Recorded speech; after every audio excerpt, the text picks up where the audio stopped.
اس کائنات میں جتنے بھی میرے بھائیوں فزیکل فینومینا آف نیچر ہیں ان سب کے پیچھے گاڈ ہے، اور میں اکثر بولتا ہوں God is the only explanation of all the physical phenomena in this universe. خدا ہی وضاحت ہے اس کائنات میں ہونے والے ہر فزیکل فینومینا کی. سائنس صرف دو سوالوں کے ساتھ ڈیل کرتی ہے، وٹ اور وائی، کیا اور کیوں. کیا ہوا؟ زلزلہ آیا. کیوں آیا؟ ٹیکٹونک پلیٹس کے ڈسٹربنس کی وجہ سے. لیکن تیسرا سوال بڑا خطرناک ہے، ہاؤ، یہ کیسے ہو گیا؟ تو سائنس کہتی ہے it is physical phenomena of nature. وہ کہتے ہیں ہمارا سوال ہی نہیں ہے، یہ ایسا ہی ہوا کرتا ہے. اسی میں تو قیامت چھپی ہے کہ یہ ایسا ہی کیوں ہوا کرتا ہے. یہ ٹیکٹونک پلیٹس کو ہلنے کا آرڈر کیسے ہوتا ہے؟ ایک چیز بغیر کسی ایکسٹرنل انٹروین کرنے کے کبھی بھی کوئی ایکٹیویٹی پرفارم نہیں کر سکتی. اب کوئی بھی چیز ایک سٹل جگہ پہ رکھ دیں وہ وہیں پر رہے گی جب تک کہ کوئی ایکسٹرنل فورس اس کے اوپر نہ آئے. یہی second law of thermo dynamics بھی ہے کہ انٹروپی ہمیشہ انکریز کرتی ہے. ایک اس کی یہ ڈیفینیشن ہے، یا ریمینز کانسٹنٹ. اور دوسری یہ ہے کہ بغیر ایکسٹرنل پاور کے آپ کوئی ورک کر نہیں سکتے. اس کے بغیر آپ کوئی پوٹینشیل ڈفرنس سے فائدہ اٹھا نہیں سکتے ہیں. اگر آپ کہیں کہ جی زمین سے آپ نے 30 منزل کے اوپر پانی چڑھانا ہے تو یہ بغیر فورس کے پاسبل نہیں ہے جب تک ایکسٹرنل ورک نہ کیا جائے. ہاں، 30 منزل پہ جو چڑھی ہوئی چیز ہے وہ نیچے آ جائے گی انڈر گریوٹی، لیکن 30 منزل پہ جب چیز چڑھی ہوئی ہوگی تو یہ ماننا پڑے گا کسی کے چڑھانے سے چڑھی ہے. یہ نہیں کہہ سکتے کہ خود بخود ہی چڑھ گئی ہے. تو وہ جو ایکسٹرنل ورک ہے، ٹیکٹونک پلیٹس کی ڈسٹربنس ہو یا کوئی اور چیزیں ہو، انہی کے پیچھے تو خدا ہے. ہر چیز کی ایکسپلینیشن خدا ہے. کسی کو بھی آپ ڈیپ ڈگ کرنا شروع کر دیں تو کریٹر تک آپ پہنچ جائیں گے. تو اللہ تعالیٰ ہمارا یہ زندہ کرنا، موت دینا، رات اور دن کا عدل بدل، یعنی اس کے اوپر کوئی ہمارا اختیار ہے؟ ہم تو ابھی تک کیلکولیشن ہی کر رہے ہیں کہ جناب اتنے گھنٹے کا دن ہے اور اتنے گھنٹے کی رات. اس کے اوپر اختیار کا تو آج تک کسی نے سوچا نہیں کہ اس کے اوپر کوئی اختیار بھی کیا جا سکتا ہے. زندہ اور مردہ کرنے کے اوپر نیور. اور یہ موت اتنی بڑی حقیقت اللہ تعالیٰ نے انسان کے ساتھ اٹیچ کر دی ہے کہ اس حقیقت کی وجہ سے خدا انسان کی ضرورت بن گیا. واللہ 3 چیزیں ہونا تو خدا ہماری ضرورت نہیں ہے. نمبر 1، ہمیں موت نہ آئے. نمبر 2، ہم بیمار نہ پڑیں. اور نمبر 3، ہم پہ بڑھاپا نہ آئے. ایک جیسی فٹ قسم کی زندگی گزرے، موت نہ آئے، بیماری نہ آئے، بڑھاپا نہ آئے. یہ 3 چیزیں اگر کسی انسان کو مل جائیں تو اسے تو خدا کی ضرورت ہی نہیں ہے، قطعاً کوئی ضرورت نہیں اس کو. اب یہ 3 چیزیں جو ہیں یہ خدا نے اپنے کنٹرول میں رکھ کے، اللہ نے اپنے کنٹرول میں رکھ کے انسان کو اس کی قسم پرسی اور کمزوری کا بتا دیا کہ تو اپنی زندگی اور موت کے اوپر بھی اختیار نہیں رکھتا. کتنا عرصہ تو زندہ رہ سکتا ہے؟ بیماری بھی آئے گی اور وقت کے ساتھ ساتھ بڑھاپا آئے گا، اور آپ کے اختیار میں نہیں ہوگا کہ میں اپنے یہ بال جو سفید ہونا شروع ہیں ان کو میں سفید ہونے سے روک لوں. رنگ کالا کر لوں گا، پھر تھوڑے دنوں کے بعد بال نکل آئیں گے. آنکھوں کی بینائی یہ جو کمزور پڑتی جا رہی ہے، میں اینک لگا لوں گا، اینک اتاروں گا تو نہیں نظر آئیں گی چیزیں.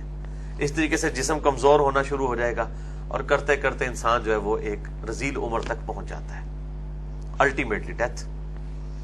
تو انسان کے سر پر یہ لٹکتی ہوئی تلوار ہے، موت کی شکل میں، بیماری کی شکل میں، اور یہ جو بڑھاپا آ جانا انسان کے اوپر، یہ ایک لٹکتی ہوئی تلوار ہے.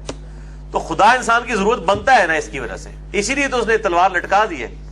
اور موت اتنی بڑی حقیقت ہے کہ اس کا انکار کوئی ایتھیسٹ بھی نہیں کرتا، کوئی منکرین خدا میں سے بھی نہیں کوئی کرتا. اور اسی میں تو قیامت مضمر ہے کہ انسان مر کیوں جاتا ہے. تو یہ انسان کے ساتھ بہت بڑی کمزوری اٹیچ ہے موت کی شکل میں. تو اس کی وجہ سے انسان کی ضرورت ہے خدا، کہ انسان کو موت آ جاتی ہے، بیماری آ جاتی ہے، بڑھاپا آ جاتا ہے، کمزوری آ جاتی ہے. یہ 3 چیزیں نکال دے تو ہر بندہ بدماش ہے، اس کو پھر کسی کی ضرورت ہی نہیں ہے. ہم مجبور ہی اسی وجہ سے. اور آپ حیران ہوں گے کہ یہی تینوں خوشخبریاں ہیں جو جنتیوں کو جنت میں جاتے ہوئے دی جائیں گی. صحیح مسلم میں کتاب الجنہ چیپٹر آپ کھول کے پڑھیں، مشکات کی 30 جلد میں آپ کو جنت کے اوپر جتنی احادیث ہیں 13 کتابوں سے، انکلوڈنگ بخاری، مسلم، ابو داؤد، ترمذی، نسائی، ابن ماجہ اور باقی کتابوں سے، وہ کمپائلڈ فارم میں مشکات کی 30 جلد میں جنت والے چیپٹر میں مل جائیں گی. انشاءاللہ کبھی موقع ملا جنت کے اوپر بھی بات کریں گے انشاءاللہ تعالی. بل وہ حدیث جو میں آپ کو بتا رہا تھا نا، وہی خوشخبری ہے جو انسان کو سنائی جانی ہے. سنیں، صحیح مسلم میں کتاب الجنہ چیپٹر میں حدیث ہے کہ جب جنتی جنت میں پہنچ جائیں گی تو اللہ تعالیٰ کی طرف سے ایک فرشتہ ندا کرے گا کہ جنتیوں تمہیں مبارک ہو، آج کے بعد تمہیں کبھی موت نہیں آئے گی. نمبر 1. نمبر 2، آج کے بعد تمہیں کبھی کوئی بیماری نہیں آئے گی. نمبر 3، آج کے بعد تم ہمیشہ جوان رہو گے، یعنی 30 سال عمر احادیث میں آتی ہے کہ 30 سال ہی رہے گی عمر انسان کی جو جوانی کی عمر ہے، کبھی بوڑھے نہیں ہوگے. تینوں چیزیں جنت میں پہنچتے ہی اناؤنسمنٹ کر دی جائیں گی. اور چوتھی چیز جو اس سے بھی بڑی ہے ایک مومن کے لیے، کیونکہ صحیح مسلم میں حدیث ہے نا کہ دنیا کی زندگی مومن کے لیے قید خانہ ہے اور کافر کے لیے جنت ہے. یعنی جنت اس لیے کہ وہ اپنی مرضی کی زندگی گزار سکتا ہے. مومن بیچارہ ڈر ڈر کے زندگی گزارتا ہے، کہیں اس بات سے اللہ ناراض نہ ہو جائے، اس بات سے ناراض نہ ہو جائے. اچھا، اب چوتھی خوشخبری جو اس میں ہے نا، نمبر 1 موت نہیں آئے گی، نمبر 2 بیماری نہیں آئے گی، نمبر 3 بڑھاپا نہیں آئے گا، ہمیشہ جوان ہوگے. چوتھی یہ ہے کہ آج کے بعد اللہ تعالیٰ تم سے کبھی ناراض نہیں ہوگا. یعنی دنیا میں سب سے بڑی ٹینشن یہی ہے نا. مراد کیا کہ جو مرضی کرو، جنت میں جو بھی کرو گے نا وہ حلال ہی ہوگا. یہ جو شریعت کی پابندی ہے نا وہ یہاں پر ہے. وہاں پر اللہ تعالیٰ نے انسان کو کھلی چھٹی دی ہوئی ہے. اس کے لیے جب کہہ دیا قرآن حکیم نے کہ جو چاہو گے وہ ملے گا، تو جو چاہو میں تو آپ قرآن حکیم اٹھا کے دیکھیں کہ اہل ایمان کو سونے کے کنگن پہنائے جائیں گے. دنیا میں آپ جناب میٹل کا کنگن نہیں پہن سکتے، یہ بھی حرام ہے. انگوٹھی بھی 4.5 ماشے کی لاؤ ہے، وہ بھی چاندی کی. اچھا، ریشمی لباس ہوگا. دنیا میں تو مرد کے لیے ریشم حرام ہے. ٹھیک ہے، اس قسم کی کئی چیزیں جو شریعت کی پابندیاں دنیا کے ساتھ ریلیٹڈ ہیں. آخرت میں اللہ تعالیٰ کبھی ناراض ہی نہیں ہوگا. یعنی مراد یہ ہے کہ اب تم جنت میں جو کچھ کرو گے نا اس ٹینشن کے بغیر کرو گے کہ کہیں اس بات یہ پتہ نہیں جائز ہے یا ناجائز، جو دل کرتا ہے کرو. تو دنیا میں جو شخص اللہ کی مان کر گزارے گا، اللہ کی مرضی کے مطابق گزارے گا، آخرت پھر اس کی مرضی کی ہوگی.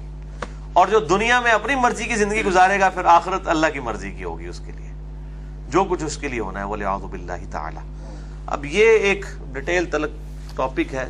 میں نے بہرحال اس حوالے سے ایکسکلوسیو ایک لیکچر دیا ہے. میں سمجھتا ہوں کہ اصلاح کے پوائنٹ آف ویو سے ایک نشست کے اندر صرف 55 منٹ کی گفتگو ہے. مسئلہ نمبر 120، اہل ایمان کی 12 خصوصیات سورۃ الفرقان کے آخری رکوع کی روشنی میں. اللہ کے جو نیک بندے ہیں، صحیح اولیاء اللہ ہیں، اولیاء شیاطین نہیں بلکہ اللہ کے جو رحمان کے بندے ہیں، ان کی خصوصیات. رمضان المبارک میں میں نے وہ لیکچر مسئلہ نمبر 120 ریکارڈ کروایا تھا. اس میں نے اس طرح کی کافی باتیں کی ہیں جن کا میں آج متحمل نہیں ہوں کہ میں ان تفصیلات میں جاؤں ان احادیث کی. جسے شوق ہو تو مسئلہ نمبر 120 اہل سنت پاک .com پہ دیکھ سکتے ہیں.